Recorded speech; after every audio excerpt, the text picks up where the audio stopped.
लोकसभा चुनाव 2024 में भारतीय जनता पार्टी उत्तर प्रदेश में सर्वे के आधार पर टिकट वितरण करती नजर आ सकती है। इस बीच चर्चा है कि मथुरा सीट से हेमा मालिनी का टिकट काटा जा सकता है।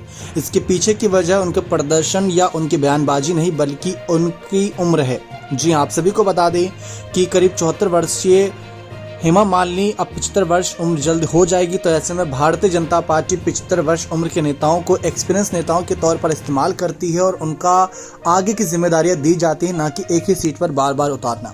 तो ऐसे में हेमा मालिनी को इस बार उतारा जाएगा।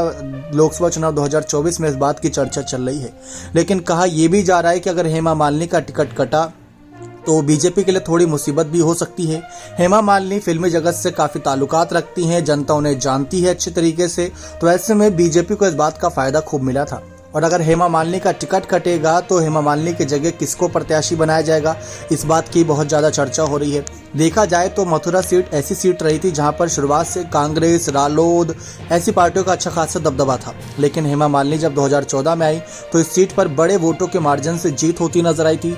आरएलडी प्रमुख जयंत चौधरी को इन्होंने हरा दिया था। फिर इसके बाद 2019 में इन्होंने जीत को दोहराया तो वहां पर इनको फायदा मिला। लेकिन अगर हेमा मालिनी को हटाया जाता है तो चर्चा इस बात की थी कि योगी आदित्यनाथ के मंत्रिमंडल में अभी हाल ही में बड़ा फेरबदल होगा और हो सकता है कि उन्हीं में से किसी एक मंत्री को यहां पर लोकसभा चुनाव लड़ने की जिम्मेदारी दे दी जाए।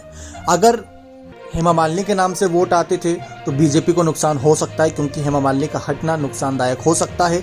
और अगर बीजेपी के कमल और मोदी लहर के तहत वोट आते थे तो शायद बीजेपी को इतना बड़ा नुकसान ना हो।